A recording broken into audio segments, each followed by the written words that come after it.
Amazing grace, how sweet the sound that saved a wretch like me. Para sahabat dalam Kristus, hari Minggu ini kita merayakan Hari Raya Tubuh dan Darah Kristus.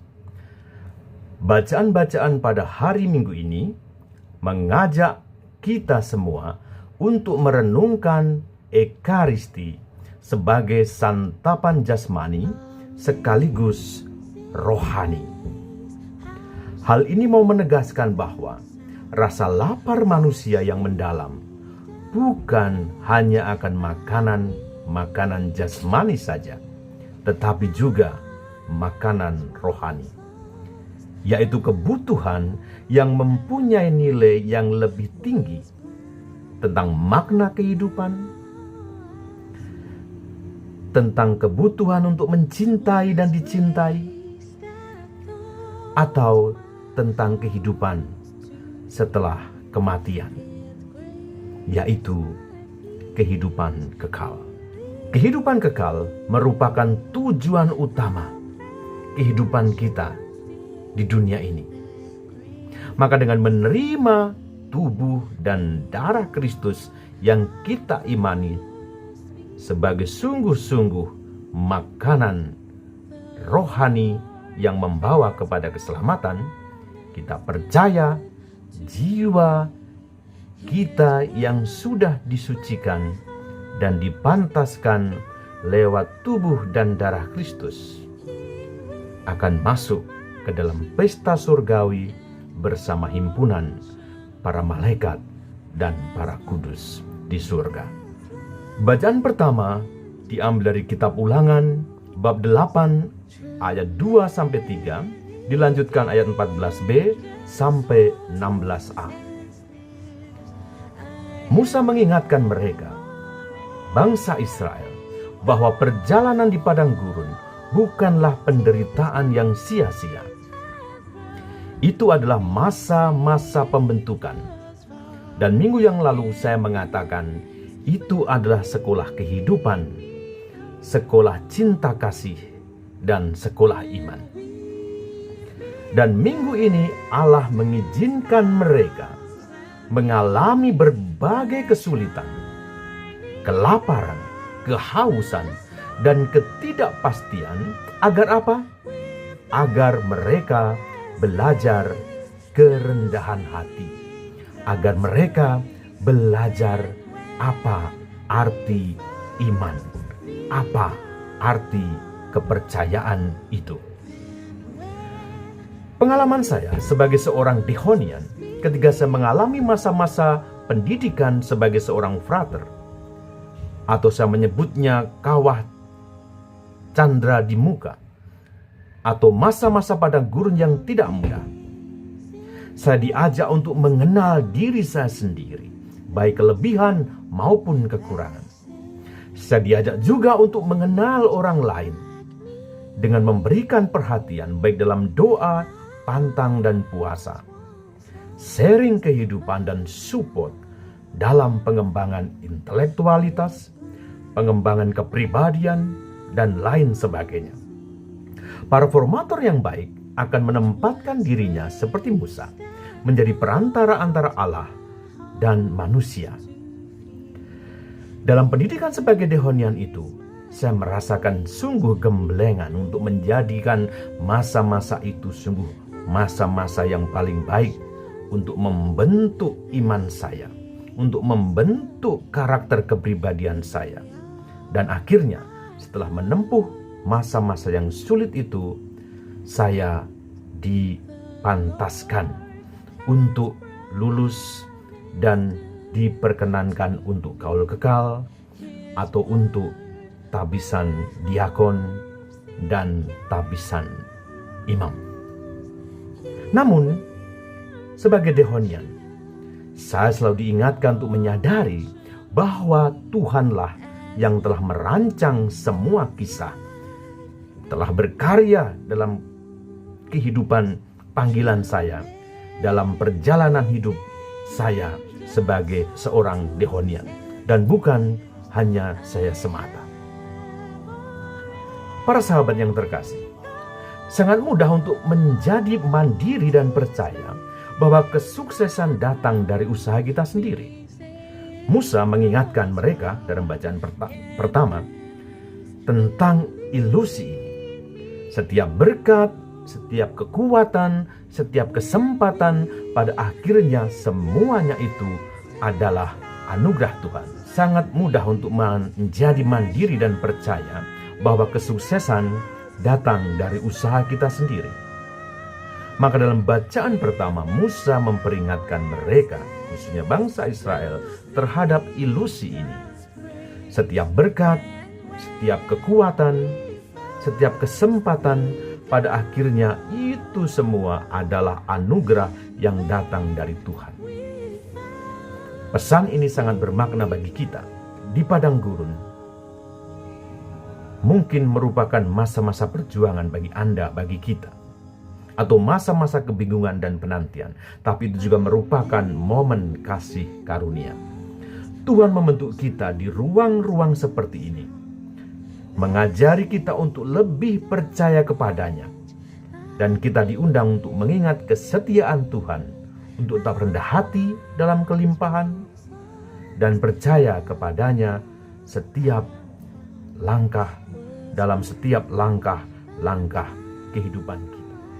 Bacaan kedua diambil dari surat pertama Santo Paulus kepada jemaat di Korintus. Saudara-saudariku yang terkasih, mengikuti ajaran Santo Paulus dalam gereja Katolik mempercayai bahwa Ekaristi Kudus bukanlah hanya simbol, tetapi sungguh-sungguh tubuh dan darah Kristus. Kita bisa sedikit membandingkan dengan gereja-gereja di luar gereja Katolik yang melihat Ekaristi hanya simbol saja dan bukan sungguh-sungguh darah Kristus, bukan sungguh-sungguh tubuh Kristus. Rasul Paulus berbicara tentang makna mendalam Ekaristi. Ia mengingatkan orang-orang Kristen awal bahwa cawan, berkat dan roti yang mereka pecahkan bukanlah sekedar simbol. Tapi apa? Tetapi persekutuan. Kesatuan nyata dalam tubuh dan darah Kristus. Bagi Paulus, Ekaristi Kudus lebih dari sekedar ritual. Itu adalah hubungan hidup manusia dengan Yesus. Ketika mereka menerima roti dan anggur, kita dipersatukan dengan tubuh dan darah Kristus. Dan itu adalah partisipasi intim dalam hidup Yesus, dalam pengorbanan Yesus, dan kasih-Nya kepada kita. Paulus juga berkata, karena hanya ada satu roti, kita yang banyak ini adalah satu tubuh. Ini berarti Ekaristi Kudus tidak hanya mempersatukan Anda, saya dengan Kristus. No, tapi juga mempersatukan kita satu sama lain sebagai komunitas,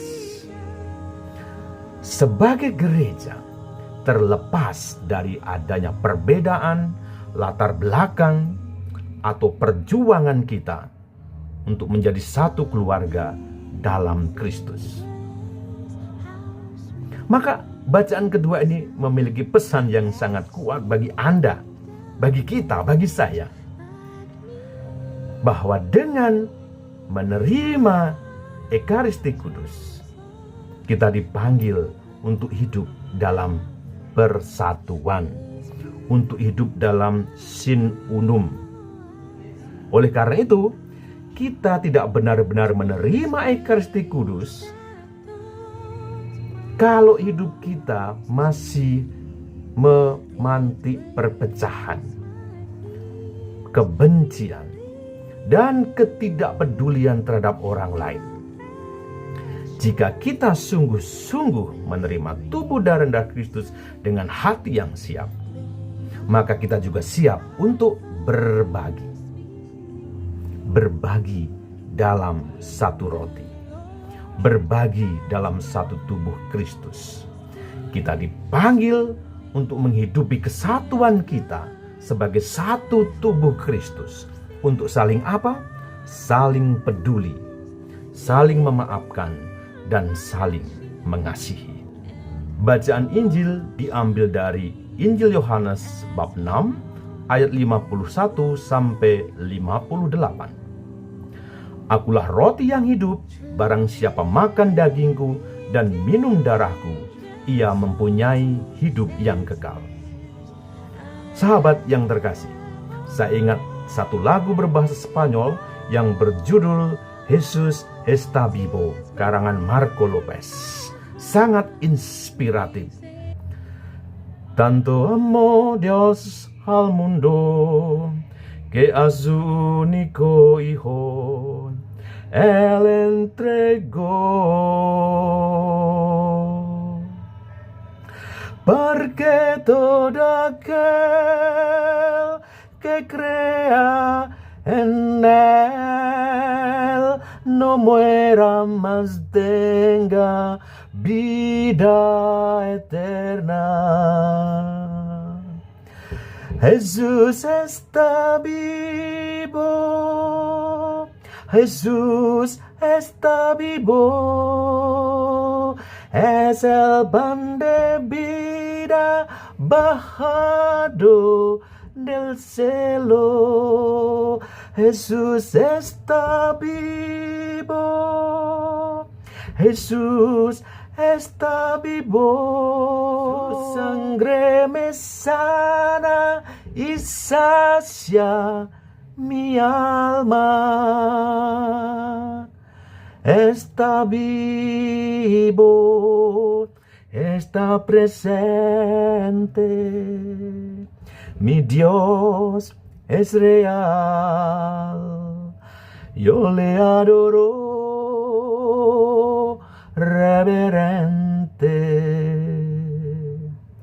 Apa artinya? Artinya adalah karena Allah sangat mengasihi dunia sehingga memberikan anaknya yang tunggal, supaya barang siapa percaya kepadanya tidak binasa, melainkan memiliki hidup yang kekal. Yesus hidup, Yesus sungguh hidup. Ia adalah roti kehidupan. Ia adalah Ekaristi yang turun dari surga. Yesus hidup, Yesus sungguh hidup. Darahnya, tubuhnya menyembuhkan dan memuaskan jiwa kita. Para sahabat yang terkasih, Yesus tidak hanya mengingatkan kita akan kasih-Nya, Ia memberikan dirinya sendiri. Dan dalam Ekaristi, Kristus menjadi makanan kita, sehingga kita dapat berbagi dalam hidupnya, dalam namanya. Inilah cara Allah untuk tetap dekat. Bukan jauh dan bukan abstrak, tetapi sungguh-sungguh hadir secara intim di tengah-tengah umatnya. Dan pada hari Minggu ini Yesus mengundang Anda dan saya, mengundang kita semua untuk meneladani hidupnya, hidup dalam kasih yang penuh pengorbanan dan berani membagikan hidup kita kepada sesama kita. Apa yang kita miliki, apa yang ada dalam diri kita, bakat, talenta, pengetahuan, sharing iman, kita bagikan kepada sesama kita. Dan Ekaristi mengubah kita secara perlahan, namun pasti.